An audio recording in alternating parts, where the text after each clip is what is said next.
வசனத்து நிமித்தம் சில உபத்திரவங்கள் வரும், வேலை செய்கிற இடத்துல வரும். நான் ஃபஸ்ட்டு ஒரு கம்பெனியில் வேலை செஞ்சுட்டு இருந்தேன். அப்போ நான் ரட்சிக்கப்படுறதுக்கு முன்னாடி அந்த சூப்பர்வைசருக்கு நான் தான் பெரிய தலைவலியே. ரொம்ப நொச்சு பிடிச்சவன், நான் ரொம்ப குறைச்சல நான். அதுக்கப்புறம் நின்றுட்டு ஒரு 6 மாதம் 1 வருஷத்தில் ரட்சிக்கப்பட்டு அவன் எனக்கு தலைவலியாக மாட்டான். ஏன்னா நான் ஆண்டவரே தோத்துறோம்னா அவனுக்கு தெரிஞ்சிடுச்சு. ஃபஸ்ட்டு இருக்கிற முகத்துக்கும் ரட்சிக்கப்பட்ட முகம் என்ன பண்ணிடுச்சு, ஃபஸ்ட்டு இப்படித்தான் வருவேன். அப்புறம் பார்த்தீங்கன்னா ஹேர் இதில் பட்டி பவ்யமாக அப்படியே பழமாக மாறிட்டு போனால் அப்படி நம்மளை என்ன பண்ணிட்டான், ஐயோ நம்மளை பழமாக நினச்சிட்டான். எது திட்டினாலும் கம்மி சோத்திரம் பண்ணு. சரி சார், அவன் விரட்டுன்னு வரட்டான். இது நான் தோணுது, பேசிடலாமா சண்டை போட்டுடலாமான்னு தோணுது. ஆண்டவரே வசனம் இப்படி சொல்லுது, பாஸ்ட் இப்படி சொல்கிறாரு, தோத்துறோம் என்ன பண்ணுறது, ஜோம் பண்ணிட்டே இருந்தேன். சண்டை போடலாமான்னு தோணுது. ஆனால் அப்படியே உள்ள அமிக்க வச்சுக்கிறேன். ஏன்னா வசனம் உள்ளே போகுது, வசனத்து நிமித்தம் துன்பம் வருது, அவமானம் வருது, தலைக்குனி. இன்னைக்கு விசுவாசம் பார்க்குதுல நான் எழுச்சோமா தெரியுதா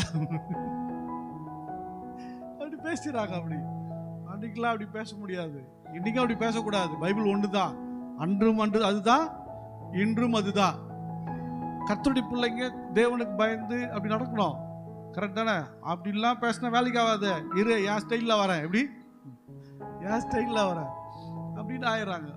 உபத்திரவம் துன்பம் வரும், ஆனால் அதை எப்படி ஓவர்டேக் பண்ணணும், எப்படி ஜெயிக்கணும். நான் என்ன பண்ணேன், ஜோம் பண்ணிக்கிட்டே வந்தேன். டக்குன்னு ஒரு இடம் வேலை, இங்கே எவ்வளோனா 400 ரூபா 450 ரூபா சம்பளம். எனக்கு வேலை விட்டேன்னா வேலையில் கஷ்டம், ஃபேமிலி ரொம்ப கஷ்டமாக போகுது. டக்குன்னு அங்கே எல்லாமே பார்த்தீங்கன்னா இன்ஜினியரிங் படித்தவங்க தான், எல்லாம் mechanical engineering, electronic engineering, communication படித்தவங்க தான். நம்ம தான் 10th தானே, அதுவே தாண்டிட்டோம். போயாச்சு. அங்கே போயிட்டு கொடுத்தோன்னா அவர் மேனேஜர் ரெக்கமெண்டேஷன் பார்த்தோம்.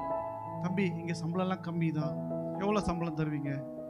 ஏதோ 300 ரூபா 350 தெரியலையாப்பாண்ணா, 700 ரூபா தான் தருவோம். ஓகே பரவாயில்ல, அட்ஜஸ்ட் பண்ணிக்கிறேன். நான் எவ்வளோ தான் வாங்கிட்டு இருந்தேன், 400 700 ரூபா தான், பரவாயில்ல அட்ஜஸ்ட் பண்ணிக்கிறேன். அல்லேலூயா. அங்கே போனால் எல்லாம் படித்தவங்க, டீசெண்டானவங்க, மரியாதானவங்க. நான் வேல்யூம் கண்ட்ரோல் இன்சார்ஜ் ஆகிட்டேன். எனக்கு நல்ல மரியாதை, எனக்குன்னு ஒரு மரியாதை உள்ள ஜனத்தை கற்றுக் கொடுத்தார். அல்லேலூயா. கொஞ்ச நாள் அந்த வசனம் என்னை போட்டு கசக்கி எடுத்துருச்சு. கொஞ்சம் பொறுத்துக்கிட்ட உடனே அதே வசனம் என்னை ஆசீர்வாதமாக மாத்திருச்சு. கொஞ்சம் டெஸ்ட் இருக்க தான் செய்யும். நான் உருப்படியாக 3 வருஷம் ஒரே இடத்துல வேலை செஞ்சேன்னு சொன்னால் அங்கே மட்டும் வேலை செஞ்சேன். 1 வாரம் 10 நாள் 1 மாதம் அவ்வளோத்தான். அதுக்கு மேலே எங்கேயும் நிற்க மாட்டேன். முறைச்சிட்டு வந்துடுவேன், தூக்கி போட்டு வந்துடுவேன், செட் ஆகலைன்னுவேன். எவனுக்கு செட் ஆகுதில்ல, எனக்கு செட் ஆகாது. ஆனால் அங்கே மட்டும்தான் 3 வருஷம் ஒரே இடத்துல வேலை செஞ்சேன். அல்லேலூயா. மற்ற நாளில் டபுள் ஓட்டின்னா ஞாயிற்றுக்கிழமை 2.5 ஓட்டி கொடுப்பான். சாப்பாடு காசு கொடுத்து காலைல 15 ரூபா, நைட்டு 20 ரூபா, மதியம் 35 ரூபா. அப்பயே சாப்பாடு காசு கொடுப்பான். அன்றைக்கெலாம் சாப்பாடே 5 ரூபா தான், அன்றைக்கி 35 ரூபா கொடுப்பான்.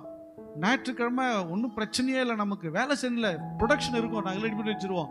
சும்மா போய் உக்காந்துட்டு, ஆனால் வேலைக்கு போக மாட்டேன். அல்லேலூயா. அன்றைய நாள் அது கர்த்தருடைய நாள். அல்லேலூயா. ஆமாம், அன்னைக்கு முடித்தோடனே சுவிசேஷ ஊழியம் தான். அதாவது சின்ன பசங்களை சண்டே ஸ்கூல் பிள்ளைங்களை கூட்டிகிட்டு கைப்பிரதி எடுத்துக்கிட்டு 4 மணிக்கு வர சொல்லுவாங்க. அந்தண்ணா ஃபுல்லாக கைப்பிரதி தான். அவங்களுக்கு ஜூஸுக்கு சில காசு இருக்காது. பொண்ணா அன்றைக்கி பாருங்களேன், யாரோ ஒருத்தவங்க கூப்பிட்டு பிள்ளைங்க சுவிசேஷ ஊழியம் பண்ணுறதை பார்த்து யாரோ ஒருத்தவங்க ஜூஸ் வாங்கி கொடுப்பாங்க, பிஸ்கட்லாம் வாங்கி கொடுப்பாங்க. அல்லேலூயா. வசனத்து நிமித்தம் வாழ்வது கொஞ்சம் கடினமாக இருக்கும், உபத்திரவமாக இருக்கும், கஷ்டமாக இருக்கும். பரவாயில்லை, கொஞ்சம் பொறுத்து கொள்ளுங்கள், தேவன் வேறொரு மாற்றத்தை செய்து கொடுப்பார்.